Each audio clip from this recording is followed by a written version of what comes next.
நான் எச்சரிக்கையோடு நான் சொல்கின்றேன். மக்களாட்சியின் மூலமாக பதவிக்கு ஆடாத ஆட்டம் எல்லாம் ஆடுகின்ற ஒன்றிய அரசாங்கத்தினுடைய ஆட்சியாளர்களுக்கு அண்ணா மொழியில் அண்ணா வழியில் சொல்ல வேண்டும் என்று சொன்னால், தங்கத்தால் கோட்டை கட்டி வைரமிழைத்த வாயில் அமைத்து கோட்டையை சுற்றி நீங்கள் ஆத்திகம் என்கின்ற ஆழியை அமைத்து அதிலே மத குருமார்கள் என்கின்ற முதலையை வளர்த்து கோட்டையின் மீது பரம்பரை என்கின்ற அந்த கொடிமரம் நாட்டி அதிலே படோடபம் என்கின்ற கொடியை பறக்க விட்டு பார்ப்போர் கண்கூச பளபளப்பும் கேட்கோர் செவி குடைய அட்டகாசமும் செய்த கொடுங்கோலன்கள் எல்லாம் பகல் பட்டினிகளால் பஞ்சை பணாதைகளால் நொன்ன உள்ளெடுத்தால் தாக்குண்டு தகர்ந்து தரை மீது சிதறி சிதறி வீழ்ந்து மண்மேடுகள் ஆனதெல்லாம் புராணம் அல்ல, வரலாறு.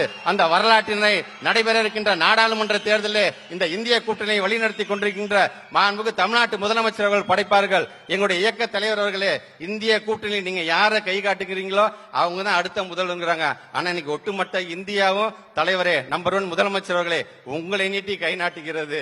அப்படி வாய்ப்பு வந்தா தயவு செய்து தட்ட வேண்டாம், அதையும் ஒரு கை பார்ப்போம். ஒட்டுமொத்த உலக அரங்கில் நம்முடைய இந்தியாவை முதல் இடத்துக்கு கொண்டு வருவதற்கு நாம் போராடுவோம். அப்படி நீங்கள் போகும் பொழுது இங்கே நீங்கள் வகுத்து தந்த அந்த பாதை, இங்கே நீங்கள் வகுத்து தந்த திட்டம் மூலமாக அதை அடுத்த கட்டத்துக்கு கொண்டு செல்வதற்கு எங்களது மாநாட்டினுடைய தலைவர் இளைஞரணி செயலாளர் மாண்புமிகு அமைச்சர் உதயநிதி ஸ்டாலின் இருக்கின்றார் என்கின்ற அந்த நம்பிக்கை எங்களுக்கு என்றைக்குமே உண்டு.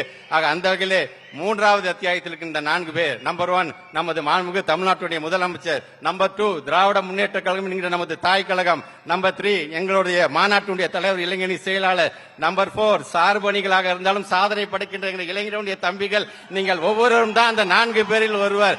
ஆக அந்த வகையிலே நம்மளுடைய இயக்க தலைவர் நம்முடைய இளைஞரணி செயலாளர் சொல்கின்ற அந்த கட்டளையை ஏற்று வருகின்ற நாடாளுமன்ற தேர்தலிலே நம்முடைய பொதுச் செயலாளர் பொருளாளர் நமது முதன்மை செயலாளரோடு இந்த நாட்டை காக்கின்ற போருக்கு நாம் தயாராவோம். உழைப்பது நாமாக இருப்போம், உதிப்பது உதயசூரியனாக இருக்கட்டும். நன்றி. புதிய தலைமுறை சேனலை யூடியூப்ல சப்ஸ்கிரைப் பண்ணுங்க. புதிய தலைமுறை சோஷியல் மீடியா ஹேண்டில்ஸ் ஃபாலோ பண்ணுங்க. புதிய தலைமுறை ஆப்பை டவுன்லோட் பண்ணுங்க. டிஜிட்டல் தளங்களில் புதிய தலைமுறை எங்கேயும் எப்போதும்.